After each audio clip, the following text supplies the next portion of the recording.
Job లేక ఇబ్బంది పడుతున్నారా? అయితే మెడికల్ కోడింగ్ మీకు మంచి ఆప్షన్. వెంటనే కాల్ చేసి కోర్సులో జాయిన్ అవ్వండి. Hello, dear English lovers. How are you all? How is your practice going? I'm back with another concept. Today, I'm going to give you some tongue twisters, quotations, and new concepts as well. So, first, I think let's start with a beautiful quote that motivates us and inspires us to go forward. See, mistakes are proof that you are trying. అమ్మో మాట్లాడుతుంటే mistake అవుతుందండి, చెప్తుంటే mistake అవుతుంది, wrongs అవుతున్నాయి అంటే mistakes అవుతున్నాయి, wrongs అవుతున్నాయి అని అంటే వాట్ డస్ ఇట్ మీన్ అంటే it shows that you are trying. ప్రయత్నిస్తేనే కదా మిస్టేక్స్ అయ్యేది. So mistakes are proof that you are trying. మనం ప్రయత్నిస్తున్నాము, ఇంకా ఎదుగుతున్నాము, ఇంకా ముందుకు వెళ్తున్నాము అనడానికి ప్రూఫ్ ఎవరంట? మనం చేస్తున్నాం mistakes. So make mistakes while speaking or practicing. It's okay to make mistakes. We will learn from those mistakes kada. So make mistakes, learn from them, evolve, learn. Thank you. Now let's see. ఈ రోజు tongue twister చూడండి, ఇది చాలా ఫన్నీగా గమ్మత్తుగా ఉంటది. మొత్తం పెద్ద వర్డ్, ఇదంతా ఒకటే వర్డ్ అండి. ఇంత పెద్ద వర్డ్ ఎప్పుడన్నా చూసారా? చాలా చిన్న వర్డ్. ఓకే, సో ఒక సాంగ్ లో, ఒక ఇంగ్లీష్ సాంగ్ లో వస్తుంది ఇది. సో ఇప్పుడు ఒకసారి చూద్దాం. ఇది మన టంగ్ ట్విస్టర్. ఏంటి? దీన్ని 5 times మీరు చెప్పడానికి ట్రై చేయాలి. ఎలా? Supercalifragilisticexpialidocious, supercalifragilisticexpialidocious, supercalifragilisticexpialidocious, supercalifragilisticexpialidocious. Okay, so this is the tongue twister. ఇంత పెద్ద word. Try practice this 5 times చెప్పాలి. Okay, let me know in the comments వచ్చిందా లేదా. ఈరోజు మనం నేర్చుకోబోయే next important concept ఏంటి అని అంటే బీ ఫార్మ్స్. ఏంటండి అసలు బీ ఫార్మ్స్ అంటే? బి, బిఈబి, ఇది ఒక వర్బ్. బి అంటే మీనింగ్ ఏంటంటే ఉండుట, ఉన్నాను అనే మీనింగ్ వచ్చినప్పుడు బి వాడతాం. అయితే బిని డైరెక్ట్ గా అప్లై చేయడానికి కుదరదు సెంటెన్సెస్ లో. అలాంటప్పుడు ఏం చేస్తాం? బి యొక్క రూపాలు ఉంటాయి. బికి కొన్ని పిల్లలు ఉన్నాయి. ఎవరా పిల్లలు? అమిజర్, వజ్వర్, ఇవన్నీ బి యొక్క పిల్లలు అనమాట. సో బి ప్రతిసారి అప్లికేషన్ కుదరదు సెంటెన్స్ లో. అందుకని బి యొక్క రూపాన్ని తీసుకుంటాం. ఇంతకు ముందు మనం B4 నేర్చుకున్నప్పుడు కూడా అమిజర్, నేను హ్యాపీగా, నేను ప్రాక్టీస్ చేస్తూ ఉన్నాను, ఉన్నాను వచ్చిందా? ఉన్నాను వస్తే ఏం యూజ్ చేసాం? అమిజర్ యూజ్ చేసామా? ఇలా ఉన్నాను, ఉండుట, అయి ఉన్నాను అని చెప్పేటప్పుడు ఇంగ్లీష్ లో బి వాడతాం. బిని డైరెక్ట్ గా వాడలేక దాని రూపాలని ఈ 4గిట్లో ఏదో ఒక దాన్ని యూజ్ చేస్తూ ఉంటాం. ప్రెసెంట్ లో ఉన్నాను అంటే ఏం చెప్పాలి? అమిజర్. గతంలో ఉంటిని, వాజ్ వేర్. అదేంటండి ప్రెసెంట్ లో నేను ఉన్నానంటే ఐయామ్ అంటామా? ఉత్తిగా ఐయామ్ కాదు, ఐయామ్ తో ఏమేం చెప్పాలో చెప్తాను. ఓకే, ఫస్ట్ ఉండుట అయితే ప్రెసెంట్ లో ఉండుట అమిజర్, పాస్ట్ లో ఉంటిని వాజ్ వేర్, బీన్ బీయింగ్, ఉండుట గతంలో ఉంటిని, బీయింగ్ ఉంటూ ఉన్నాను. సో ఇవి మన బీ ఫార్మ్స్. ఈ బీ ఫార్మ్స్ లో ఈ రోజు మనం ప్రాక్టీస్ చేసేది, నేర్చుకునేది ఏంటి అని అంటే అమిజర్ యూజ్ చేస్తాం. అమిజర్ అనే బీ ఫార్మ్స్ ని నేర్చుకుంటాం. అయితే అమిజర్ అంటే మీనింగ్ ఏంటి? ఉన్నాను, ఉన్నారు, ఉంది. నేనైతే ఉన్నాను అని అంటాను. కానీ మిగిలిన వాటికైతే వస్తువులకి ఇంకేదైనా చెప్పాలనుకోండి, ఉన్నారు. చాలా మంది ఉన్నారనుకో, ఇక్కడ ఉన్నారు. వస్తువు అనుకో, ఉంది. ఇలాంటివి చెప్తాం. ఉన్నాను, ఉన్నాడు, ఉంది, ఉన్నాయి, ఇదిగో ఉన్నాయి. ఇలాంటి తెలుగు మాటలు వచ్చినప్పుడు ఇంగ్లీష్ లో మనం యూజ్ చేయాల్సిందేంటి? Am, is, are. ఐకి యామ్, యూ, దే, వీకి are, he, she, it, that, this, ఇవన్నీ వచ్చినప్పుడు ఈజ్. ఆల్రెడీ ఇంతకు ముందు వీడియోలో కూడా చెప్పాను ఇవి. అయితే ఈ అమిజర్ తో పాటు ఏమేమి వస్తాయి? ఉన్నాను అని ఎప్పుడెప్పుడు చెప్తాం మనం? మన పేర్ల గురించి చెప్పినప్పుడు చెప్తాం. నేమ్స్. నేను ఉజ్వల అయి ఉన్నాను, ఐ యామ్ ఉజ్వల. నేను ఒక టీచర్ అయి ఉన్నాను, I am a teacher. Okay, so ఇలా మన పేర్ల గురించి చెప్పినప్పుడు అమిజర్ వాడతాం. First point. సెకండ్ పాయింట్, అమిజర్ ఇంకెప్పుడు యూజ్ చేస్తామంటే మనం ఉన్న ప్లేసుల గురించి చెప్పేటప్పుడు వాడతాం. నేను హైదరాబాద్ లో ఉన్నాను, ఐ యామ్ ఇన్ హైదరాబాద్. అంతేగాని ఐ ఇన్ హైదరాబాద్ అంటామా? నో. ఉన్నాను కదా, ఉన్నానంటే ఖచ్చితంగా అమిజర్ చెప్పాలి కదా, ప్రస్తుతం ప్రెసెంట్ కదా, I am in Hyderabad. Okay, so next మన అడ్జెక్టివ్స్ గురించి మాట్లాడతాం. అడ్జెక్టివ్స్ అంటే మనలో క్వాలిటీస్. ఓకే, సో మన స్థితి గురించి చెప్తాం, మన క్వాలిటీస్ గురించి చెప్తాం. లైక్ నేను సంతోషంగా ఉన్నాను, ఐ యామ్ నా క్వాలిటీ ఎట్లుంది ఇప్పుడు? సంతోషంగా. I am happy. ఓకే, ఇలా మన గుణాల గురించి చెప్పినప్పుడు అడ్జెక్టివ్స్ యూస్ చేస్తాం. ఇది చాలా పెద్ద room. This is a big room. This is అంటే చూడండి, ఇది. This is. ఆ దూరంలో ఉన్నది చూపిస్తే దట్ ఈజ్. ఒకటి ఉంది అంటే దేర్ ఈజ్. నాతో ఒక మార్కర్ ఉంది. There is a marker. Okay, ఒక ఇష్యూ ఉంది, ఇక్కడ ఒక ప్రాబ్లం ఉంది. There is a problem. There is an issue. Okay, దీనికి ఒక సొల్యూషన్ ఉంది. There is a solution. ఉంది. There is. This is, that is, there is. Okay, ఇలా యూజ్ చేస్తాం. So names, places, adjectives. మొన్న క్లాస్లో మనం నేర్చుకున్నాం ఇది కూడా. V4 ఒక పని చేస్తూ ఉండడం. I am singing, I am writing. అర్థమైందా? సో ఈ సందర్భాల్లో am is are యూస్ చేసాం. సో ఇవి పాజిటివ్ సెంటెన్సెస్. ఈ 4 కలిపి చెప్తాను చూడండి.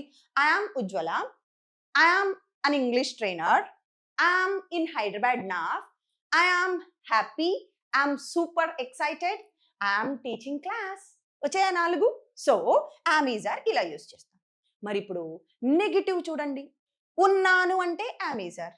మరి లేను, నేను సంతోషంగా లేను, నేను హైదరాబాద్లో లేను, నేను యాక్టివ్గా లేను, నేను ప్రజ్ఞ కాదు, ఇలా లేను, కాదు, ఇలా చెప్పాలి. మరి నెగిటివ్స్కి ఎలా చెప్తాం? సింపుల్గా నాట్ యూస్ చేయండి. ఓకే, చాలా మంది నన్ను ప్రజ్ఞానా, మీ పేరు ప్రజ్ఞానా అని అడుగుతారు. అప్పుడు నేను చెప్పాలి, నేను ప్రజ్ఞ కాదు, నేను ఉజ్వలాని, నేను ప్రజ్ఞ కాదు. I am not Pragna. Okay, I'm not Pragna. నేను రాధిక కాదు, ఐఎమ్ నాట్ రాధిక. నేను డాక్టర్ని కాదు, ఐఎమ్ నాట్ ఎ డాక్టర్. మీరు ఇప్పుడు బెంగళూరులో ఉన్నారా? లేదు లేదు, నేను బెంగళూరులో లేను, I'm not in Bengaluru. Okay, నేను సాడ్గా లేను, నేను డల్గా లేను, నేను యాక్టివ్గా లేను, నేను అనారోగ్యంగా లేను, I'm not sick. Okay, I'm not active, I'm not dull. నేను ఇప్పుడు ఏడవట్లేదు, ఐఎమ్ నాట్ క్రయింగ్. సో ఇవి నెగటివ్ సెంటెన్సెస్. మరి క్వశ్చన్స్ ఎలా అడుగుతాం ఇందులో? దీంట్లో క్వశ్చన్స్ అడగాలి. ఎలా?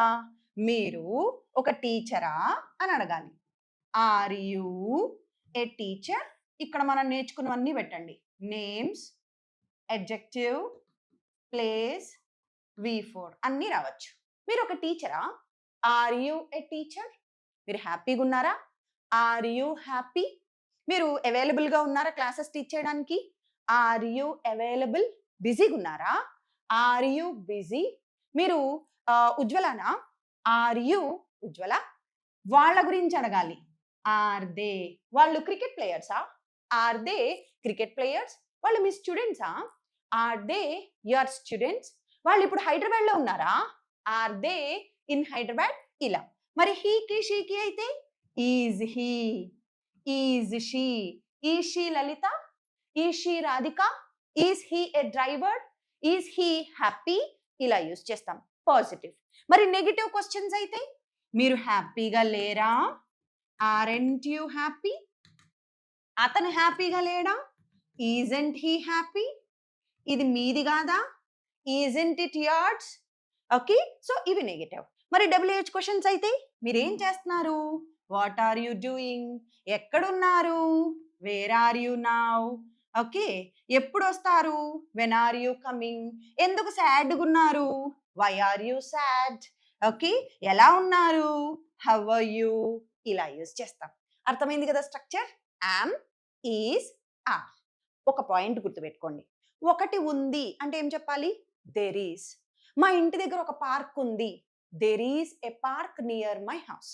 ఓకే, ఎప్పుడైనా సరే ఒక రూమ్ని, ఒక మనిషిని, ఒక ప్లేస్ని, ఒక వస్తువుని, ఒక ఇన్సిడెంట్ని డిస్క్రైబ్ చేసి వర్ణించాలంటే ఖచ్చితంగా మనకి ఈ బీ ఫార్మ్స్ ఉండాలి. ప్రెజెంట్లో వర్ణించాలంటే యామ్ ఈజ్ ఆర్ ఉండాలి. ఎగ్జాంపుల్గా నేను మీకు చూపిస్తాను. మా ఇంటి దగ్గరలో ఒక పార్క్ ఉంది. దాంట్లో చాలా పెద్ద పెద్ద చెట్లు ఉన్నాయి.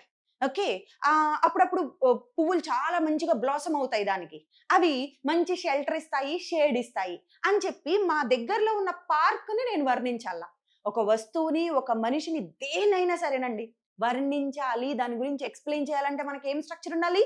యామ్, ఈజ్, ఆర్ ఖచ్చితంగా రావాలా. సో ఇప్పుడు దీన్ని ఒక్కసారి చూడండి. నేను ఇక్కడ ఒక చిన్న ఎగ్జాంపుల్ రాశాను. వర్ణించడానికి యామ్, ఈజ్, ఆర్ ఉంటే వస్తుందా? ఎస్, చాలా ఈజీ అయిపోతుంది. చూడండి, మా ఇంటి దగ్గరలో పార్క్ ఉంది. ఇప్పుడు నేను ఆ పార్క్ని వర్ణిస్తున్నా. ఎట్లా అంటే, there is a park. Is వచ్చిందా? There is a park near my house. మా ఇంటి దగ్గరలో ఒక పార్క్ ఉంది. పలకండి నా తర్వాత. There is a park near my house. It is vast. Vast అంటే చాలా పెద్దగా ఉంది.